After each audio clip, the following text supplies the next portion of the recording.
America ने भारत पर tariff लगा दिया है तो भारत पर ज्यादा असर ना पड़े उसके लिए जीएसटी पर राहत देने वाले बड़े फैसले भी होने वाले हैं। इससे ट्रंप के टैरिफ की वजह से होने वाले नुकसान की भरपाई घरेलू डिमांड से पूरी हो सकती है।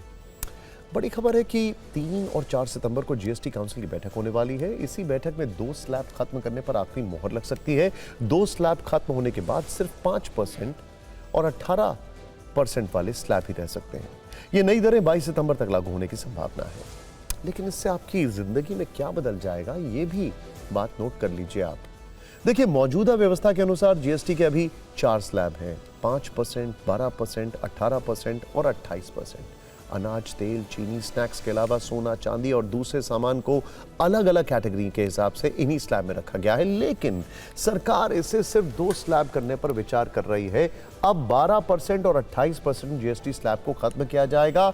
सिर्फ 5% और 28% के स्लैब ही रखे जाएंगे, जबकि लग्जरी और नुकसानदेह वस्तुओं को 40% के विशेष स्लैब में डालने की तैयारी है। इससे फायदा ये होगा, लोगों के हाथ में पैसा ज्यादा आएगा। पैसा ज्यादा आएगा तो लोग खर्चा ज्यादा करेंगे, खर्चा ज्यादा करेंगे तो कंजम्पशन और एक्सपेंसेस बढ़ेंगे, जिससे कि इकोनॉमी में पैसा सर्कुलेट होगा।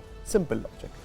अब ऐसे होने से क्या क्या सस्ता हो सकता है, ये समझते हैं बेसिक बात। और कितना सस्ता हो सकता है, देखिए, आपको जरूरत और रोजमर्रा की चीजें खरीदने के लिए कितने कम पैसे चुकाने होंगे, लिस्ट देखिए। खबर है कि सरकार उन वस्तुओं को 5% स्लैब में डाल सकती है जिन पर अभी 12% जीएसटी लगता है। और ऐसा हुआ तो एक्सपर्ट्स के अनुसार क्या क्या सस्ता होगा। इनमें पहला नाम है ड्राई फ्रूट्स, सूखे मेवे, ब्रांडेड नमकीन, टूथपेस्ट, हेयर ऑयल, साबुन।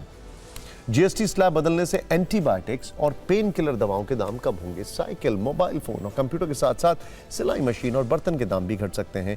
इनके अलावा इलेक्ट्रिक आयरन, वैक्यूम क्लीनर के दाम भी कम हो सकते हैं, जबकि 1000 तक के रेडीमेड कपड़े और जूते भी सस्ते हो जाएंगे, 1000 रुपए तक के। इसी तरह 28 जीएसटी स्लैब वाला गणित भी समझ लेते हैं।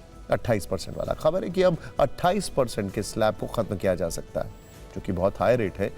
जो भी सामान इस स्लैब में आते हैं उनमें 90% वस्तुएं 18% वाले स्लैब में जाएंगी। ऐसी स्थिति में सीमेंट और ब्यूटी प्रोडक्ट सस्ते हो सकते हैं। चॉकलेट और प्रिंटर, टीवी, फ्रिज जैसे सामान के दाम घट सकते हैं। वॉशिंग मशीन और एसी जैसे इक्विपमेंट्स खरीदने के लिए भी आपको कम पैसे देने होंगे, जबकि डिश वॉशर और प्लास्टिक प्रोडक्ट्स के अलावा रबर, टायर और एल्यूमिनियम फॉयल की कीमत भी कम हो जाएगी।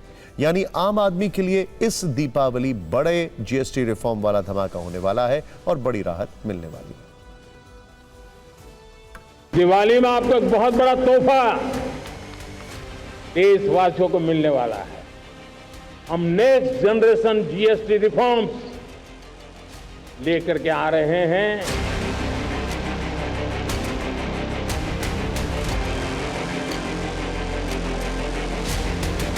जीएसटी में रैशनलाइजेशन की बातें बहुत टाइम से हो रही थी।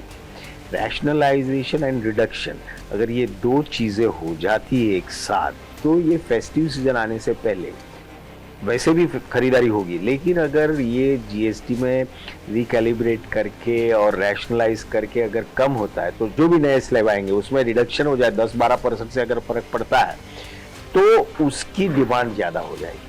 क्योंकि 10-12% जो रिडक्शन है वो बहुत ही बड़ा रिडक्शन है। तो ये मानता हूँ जिसकी वजह से ओवरऑल रेवेन्यू भी बढ़ेगा, कंजम्पशन भी बढ़ेगा, जिसका डायरेक्ट इम्पैक्ट जो है वो हमारी इकोनॉमी पे आएगा, पॉजिटिव रहेगा और जिसे win win situation for everybody.